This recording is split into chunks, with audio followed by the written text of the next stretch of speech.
Hello दोस्तों, कैसे हो आप लोग। आपका मेरे YouTube चैनल में स्वागत है। आज मैं आपके लिए ऐसी मज़ेदार कहानी लेकर आई हूँ जिसे सुनने के बाद आपको हंसी भी आएगी और कुछ सीखने को भी मिलेगा। आप मेरे चैनल पर अगर नए हो तो प्लीज़ मेरे चैनल को सब्सक्राइब ज़रूर कर देना, साथ ही बेल आइकन को प्रेस करके ऑल पे क्लिक कर देना, जो ऐसी ही मज़ेदार कहानी आपको सबसे पहले मिलती रहे। और कहानी अच्छी लगे तो वीडियो को लाइक शेयर ज़रूर करना और कमेंट भी करना। तो चलो कहानी को शुरू करते हैं। एक आदमी की पत्नी अचानक से बहुत बीमार पड़ जाती है और मरने से पहले उसने अपने पति से कहा, मैं तुम्हें बहुत प्यार करती हूँ, तुम्हें छोड़कर मैं जाना नहीं चाहती हूँ। मैं नहीं चाहती कि मेरे जाने के बाद तुम मुझे भुला दो और किसी दूसरी औरत से शादी कर लो। वादा करो कि तुम मेरे मरने के बाद किसी और से प्रेम नहीं करोगे, वरना मेरी आत्मा तुम्हें चैन से जीने नहीं देगी। इतना कहकर वह चल बसी। उसके जाने के बाद उस आदमी ने किसी दूसरी औरत की तरफ देखा तक नहीं। एक दिन उसकी मुलाकात एक ऐसी लड़की से हुई जिसे वह चाहने लगता है। बात बढ़ते बढ़ते शादी तक आ गई और उन दोनों की शादी हो गई। शादी के ठीक बाद आदमी को लगा कि कोई उससे कुछ कह रहा हो। उसने मुड़कर देखा तो वह उसकी पहली पत्नी की आत्मा थी। पत्नी की आत्मा बोली, तुमने अपना वादा तोड़ा है, अब मैं हर रोज़ तुम्हें परेशान करने आऊँगी। इतना कहकर वह गायब हो गई। आदमी घबरा गया। उसे रात भर नींद नहीं आई। अगले दिन भी रात को उसे वही आवाज़ सुनाई दी, मैं तुम्हें चैन से जीने नहीं दूंगी। मैं जानती हूँ कि आज तुमने अपनी नई पत्नी से क्या क्या बातें की हैं। उसने आदमी को एक एक बातें बता दी जो उसने अपनी पत्नी से की थी।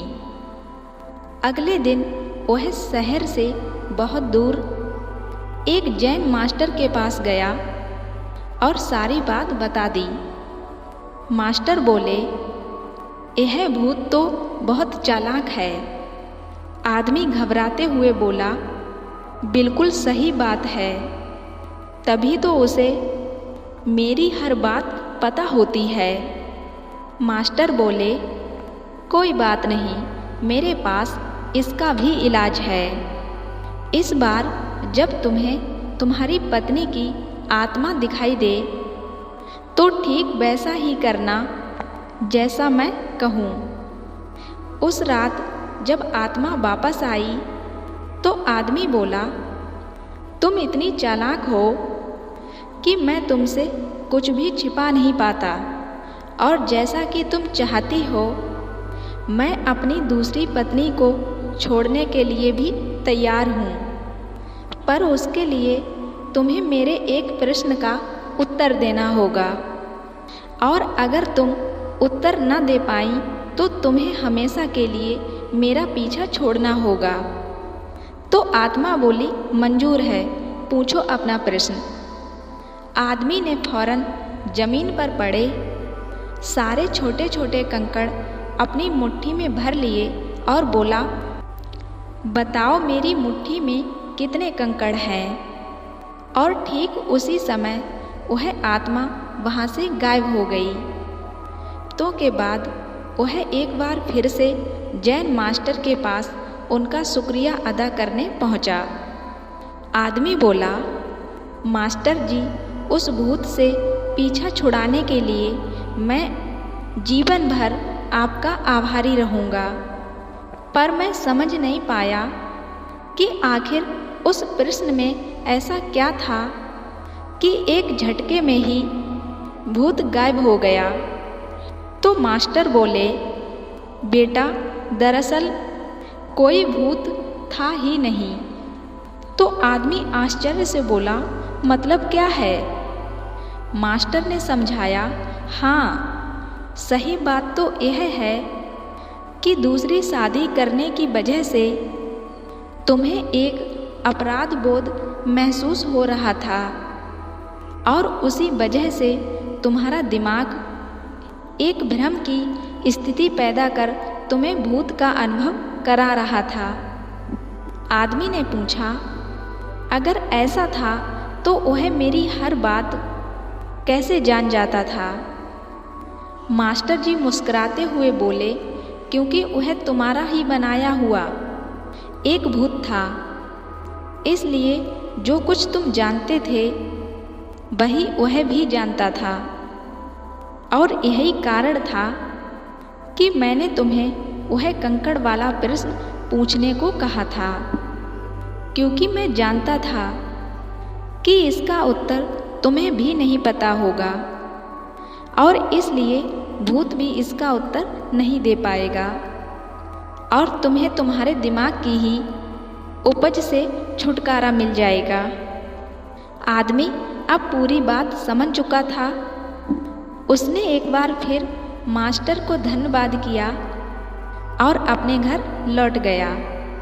दोस्तों, कई बार हमारे मन में ही किसी पुरानी बात को लेकर गलत भावनाएं रह जाती हैं, पर अधिकतर मामलों में हम किसी पुरानी घटना को याद करके अफसोस करते हैं और कभी कभी खुद पर गुस्सा भी हो जाते हैं। ऐसा बार बार करना गलत है।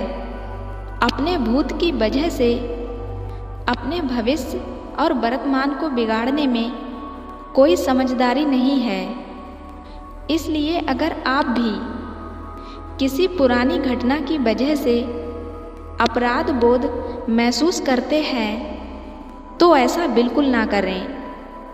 गलतियां करना मनुष्य का स्वभाव है, सभी करते हैं। जीवन में आपने भी गलतियां की होंगी, लेकिन कोई बात नहीं, उस घटना को पीछे छोड़ दें और अपने जीवन को सुखमय बनाने की दिशा में काम करें और अपनी ज़िंदगी को खुशियों से भरें।